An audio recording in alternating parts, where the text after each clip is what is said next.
Mm-hmm. So the story I was telling you, this was in around 2010. So this sports Mm-hmm. building, 6 million rands to build a sports building that should cost about 4 million. So we said to the Mm-hmm. MEC, well, if you give us money for a sports program and a literacy program for young children, a reading program, you can have your sports building. So we had an agreement. They were going to build a sports building and give us money for the community development program. Well, the last I Mm-hmm. checked, that's like 14 years later, they had spent something like 25 million on a building that they never finished, and we never got the money for the program.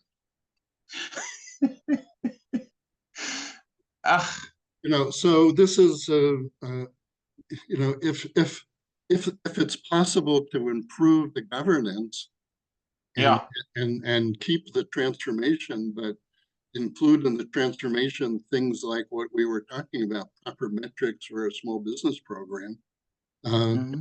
and it really comes down to having faith in young people who Mm-hmm. who be willing to put in the effort, take advantage of the opportunities, and and Mm-hmm. and contribute to the filling the potholes and all the other things that need to be done. Uh, Absolutely. so it's a tough. These are tough questions, but the solutions are not so complicated. They are not, and they need maturity and ethical leadership. And because the other problem is that when you find yourself in a situation like this, it's easy to point fingers. It's easy to blame the other. But the reality of the matter is that you can't fix South Africa without white people in South Africa, and you can't fix South Africa without black people. Yes. So there are those parties that advocate for racially exclusive, uh, government. There's a rise of those in those kind of voices, and it's just gonna set us back. You can't change history, but the reality is that we find ourselves all in this piece of soil, and what we need as what one group needs to fulfill its whatever it needs to do well, the other group has that part. So you need to come together, vice versa. You need to come together and join hands, and we need to be mature and go forward, because we, at the end of the day, we need one and the same thing: progress. It's it's despite all of the problems and challenges, uh, it's some things are disappointing, but Mm-hmm. I'm not upset about it. I'm not sad or discouraged at all. I think things will work out. And one of the things that inspires me is, just as an example, in this rural area where I've been working, that it's a traditional community area, uh, and there's a company to manage local economic resources set up by the traditional council, and uh, it was set up some years ago. So the people who were running the company, including myself, we got old and tired. And I Mm. was a COO for a number of years, but now there's a group of young people from the villages who have gone to university. They've come home, they're working, uh, Mm. and we've got a whole new leadership Mm-hmm. for the company and the structures. And they're young. They're in their lower 30s, and they're working and taking care of business for the community. Uh, Mm. so for me, I was worried about, I wanted to slow down, but I didn't know if I could. And now I sleep well at night because uh, I can sit in the US and go to the Zoom meetings, and if they need advice or Mm. information about something that happened 10 years ago, to update something, I can say, oh, well, I'll send you the documents from 10 years ago. That should help. Uh, you know, And or, that's why. And that's what we need. We need older people who can make space for younger people and guide them and support them to do well. And I do editing of things that they write. So Yeah.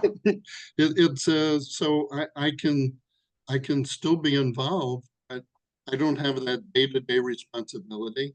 They're doing a really an impressive job taking over things, managing things. I'm happy, and I get to spend more time with my wife. You remember Mary? And Mary, I think in the background. she's here somewhere. Now. And with the grandchildren, and I get to spend time in the garden growing some vegetables. Oh, that's wonderful. It's amazing how she, I mean, you still look the same, except the hair is much whiter. Yeah. And Mary, I could recognize her from afar. It's amazing how she still looks the same. Oh, did she come into the picture? I didn't notice. She come into the picture, but next to the door, I could recognize that. It's just that I couldn't interject you, but I could see that that was Mary. And say hi to her. Don't forget to say hi to her. Yeah. Oh, it's yeah, no, our health is fine, and I still follow the news in South Africa. I'm still involved on almost a daily basis and activities. Thank God for that. So yeah, so one of these days we'll have to get Ruben and Patrick.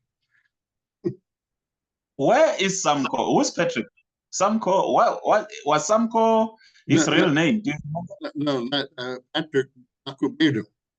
Oh, Makubedu. But where is Samko? Because I've been asking myself, is he doing as well as, did he manage to complete his studies, get a job? I never did hear more from him. I know he had issues he was struggling with, but I hope he did as well as everybody else. I hope so. I hope so too.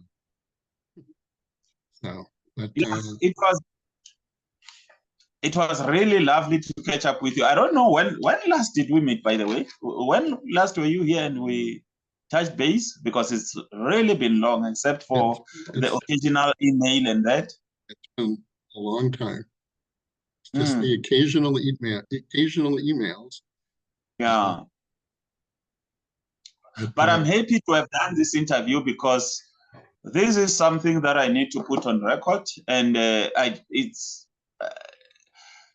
another way of acknowledging the role that you've played in mentoring me, in mentoring the likes of Ruben and many other young people.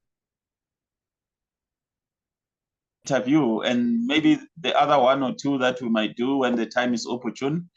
They will go a long way to inspire, both young and old, to join forces to make sure that we join hands. I mean, we need experience as young people. Young people need the experience, and older people need the energy. I mean, you can just give instructions, you can just point the way, and the young people have the energy to run in that direction. And new and different and often better ways of looking at things. So. Absolutely.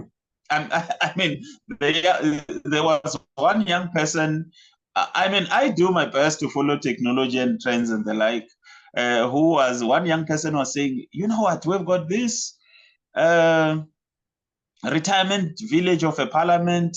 Now we've got the IEC election body has had these challenges, and why not use blockchain? I mean, with blockchain, you can make your vote, you can cast your vote, and then you can see where your vote, how did your vote go, and you can monitor its movement all the way, and it's co-governance. No one is going to steal your vote and the like. So it was really interesting for me to look at the generational gap and saying, given the age group that is leading the country, that might be a hard sell to sell blockchain election. I don't know if blockchain can be deployed to do that, but it was an interesting thought, a fresh new look at how things could happen in the country.